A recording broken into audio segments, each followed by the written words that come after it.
भाग पहिला यामध्ये आपण काही उदाहरणे पाहिली होती. त्याच्या पुढच्या भागामध्ये पाहणार आहोत, म्हणजे आजच्या या भागामध्ये कालचं एक शेवटचं उदाहरण घेऊन आपण हे पाहणार आहोत.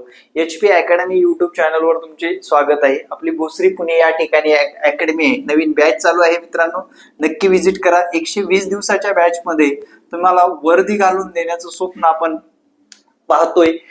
तुमची मेहनत आमचं मार्गदर्शन असेल. एकदा विजिट करायला विसरू नका. नातेवाईकाला सुद्धा हा व्हिडिओ शेअर करा. रिअल मध्ये फक्त भोसरीमध्ये अकॅडमी प्रेझेंट लाईव्ह शिकवणारी अकॅडमी आहे. 1 लाख पेक्षा जास्त सबस्क्रायबर असणारा माणूस तुम्हाला शिकवायला असणार आहे. नक्कीच विजिट करायला विसरू नका. मित्रांनो, प्रश्न काय म्हटले बघा. एका बागेत आंब्याची एकूण 841 रोपे लावायची आहेत. किती लावायचे?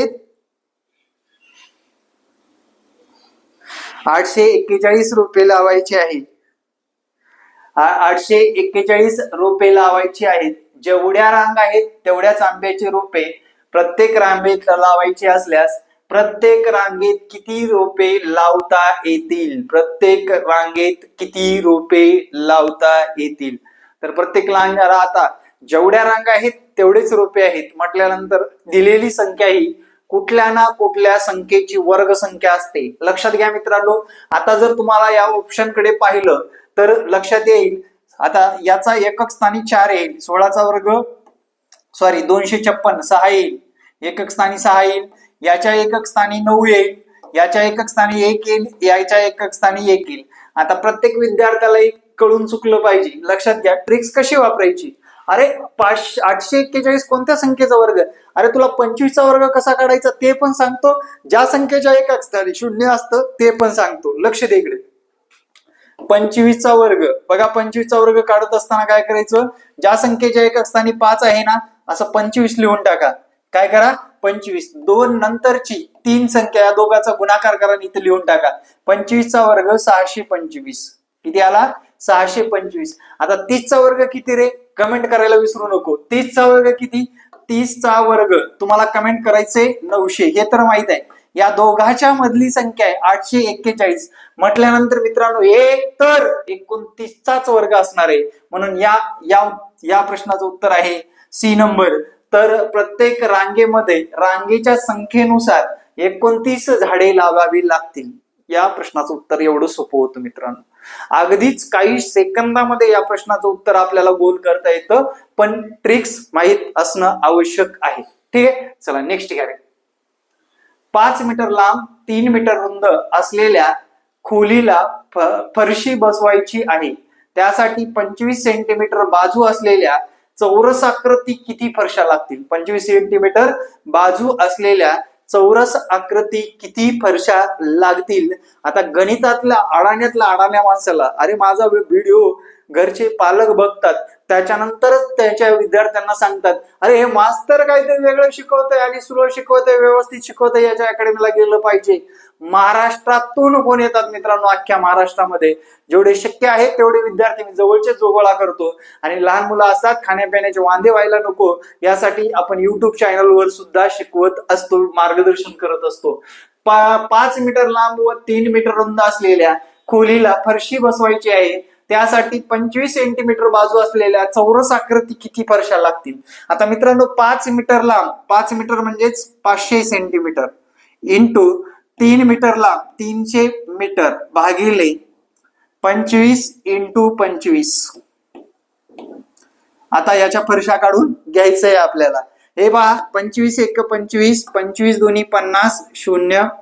त्यानंतर बघा 5 5 25, पाऊण चोक 20, 5 1 5, 5 सक 30, 0. आता याचा गुणाकार करायचे मित्रांनो. 6 चोक 24, 240 फरशा लागतील मित्रांनो. किती फरशा लागतील? 6 चोक 24, 240 फरशा लागतील. हा लक्षात आलं? योग्य उत्तर आहे मित्रांनो 240. ए नंबरचं उत्तर करेक्ट आहे. ए नंबरचं उत्तर करेक्ट आहे. ए नंबर ऑप्शन अगदीच बरोबर आहे. नेक्स्ट क्वेश्चन घ्या. रुक्साना पश्चिमेला 19 किलोमीटर गेली. नंतर ती दक्षिणेला 13.5 किलोमीटर गेली. त्यानंतर पूर्वेला 7.5 किलोमीटर गेली, नंतर उत्तरेला 13.5 किलोमीटर जाऊन थांबली, तर ती मूळ ठिकाणापासून किती किलोमीटर अंतरावर आहे? तर ती मूळ ठिकाणापासून किती किलोमीटर अंतरावर आहे? तर विद्यार्थी मित्रांनो लक्षात घ्या, रुक्साना पश्चिमेला गेली. आता दिशाज्ञान लक्षात ठेवत असताना हे अधिकचं चिन्ह काढायचं, इथं उत्तर दिशा लिहायची, ईशान्य, पूर्व, आग्नेय, दक्षिण, नैऋत्य, पश्चिम आणि वायव्य अशा पद्धतीने दिशा माहित असलं पाहिजे. याचा सुद्धा मी तुम्हाला शॉर्टकट सांगतो काय करायचं. शॉर्टकट करत असताना या ठिकाणी एक गोष्ट करायची, इथे लिहून ठेवा, पाठ करून ठेवा, उईपू आदन पवा. काय लिहायचं? उईपू आदन पवा अशा पद्धतीने लिहायचं आणि योग्य उत्तर आहे हे उत्तर आपल्याला लक्षात ठेवायचं. उत्तरीतून उईपू असं घड्याळीच्या दिशेने फिरायचं आणि तुम्हाला या रिझनिंगचा कसलाही क्वेश्चन येऊ द्या या घटकावर, तुम्हाला त्याचं उत्तर काढता आलं पाहिजे. उईपू आदन पवा 10 वेळेस म्हणा, उईपू आदन पवा, उईपू आदन पवा, उईपू आदन पवा, उईपू आदन पवा.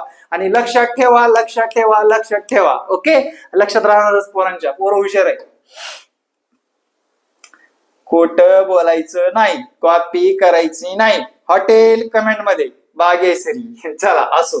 तर बघा, रुक्साना पश्चिमेला गेली. रुक्साना या ठिकाणी होती. रुक्साना पश्चिमेला गेली. किती गेली? 19 किलोमीटर गेली मित्रांनो. किती गेली? 19 किलोमीटर गेली. नंतर ती दक्षिणेला 13.5 किलोमीटर गेली. दक्षिण दिशेला ती 13.5 किलोमीटर गेली. 13.5. ओके. त्यानंतर पूर्वेला 7.5 गेली. आता पूर्वेला 7.5 म्हणजे निम्म्याच्या जवळ गेली. पूर्वेला गेली किती? 7.5. 7.5 लिहायची आडव्या लाईनला. ठीक आहे, गेली. नंतर उत्तरेला 13.5 गेली. बस चला मित्र, किती? 13.5. आता मित्रांनो त्याच रेषेवर आली रुक्साना. हे 7.5 अंतर फक्त 19 मधून वजा करून घ्या. 19 मधून 7.5 अंतर वजा करायचंय. 5 ला 5, दशांशला दशांश. इथं 8 मधून 7 गेलाय, 1 राहिला, 11 झालं. 11.5 किलोमीटर अंतरावर आहे. कुठून? सुरुवातीच्या ठिकाणाहून रुक्साना 11.5 किलोमीटर अंतरावर आहे. आणि या प्रश्नाचं उत्तर आहे मित्रांनो C number is correct answer. काय उत्तर आहे? C number is correct answer. आलं लक्षात? समजलं? नेक्स्ट क्वेश्चन घ्या. चला, या प्रश्नाचं उत्तर आपल्याला शोधायचंय. तर पहा मित्रांनो, खूप सुंदर प्रश्न आहे. परीक्षेला विचारलेला आहे, प्रश्नामध्ये चूक करायची नाही. परीक्षेमध्ये विचारलेला प्रश्न आहे असल्यामुळे विद्यार्थी मित्रांनो इथे कुठं चूक होते ते पण पहा.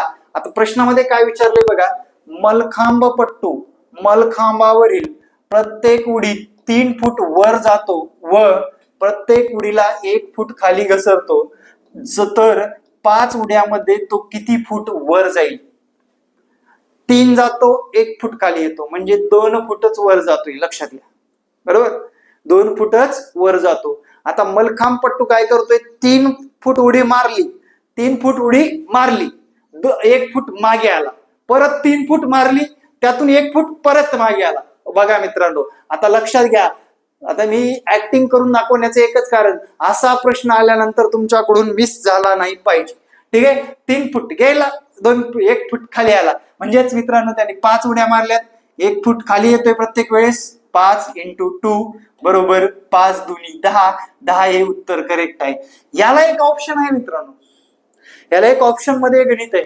एक माकड एका खांबावर चढत असताना खांबाच्या टोकाला जायला किती वेळ लागेल असं आहे, पण जेव्हा तो शेवटची उडी मारतो तेव्हा ती उडी मारून खाली येत नाही. एवढंच लक्षात ठेवा, उडी मारून तो खाली येत नाही, एवढंच लक्षात ठेवायचंय. म्हणजे विद्यार्थी मित्रांनो याचं 10 उत्तर करेक्ट आहे, कारण त्यांनी 5 उड्या मारल्या आणि 2-2 फुटांनी वरच जात राहिला. 5 दुनी 10 हे उत्तर आपलं या ठिकाणी करेक्ट उत्तर आहे. थँक्यू मित्रांनो. कसं वाटलं तुम्हाला हा प्रश्न? पाहिल्याबद्दल थँक्यू बरं का. 78 सेंटीमीटर, 104 सेंटीमीटर, 117 सेंटीमीटर आणि 169 सेंटीमीटर लांबीच्या 4 लोखंडी सळ्यांना शक्य तितक्या मोठ्या अशा समान भागात कापायच्या असल्यास एकूण किती तुकडे होतील? एकूण किती तुकडे होतील?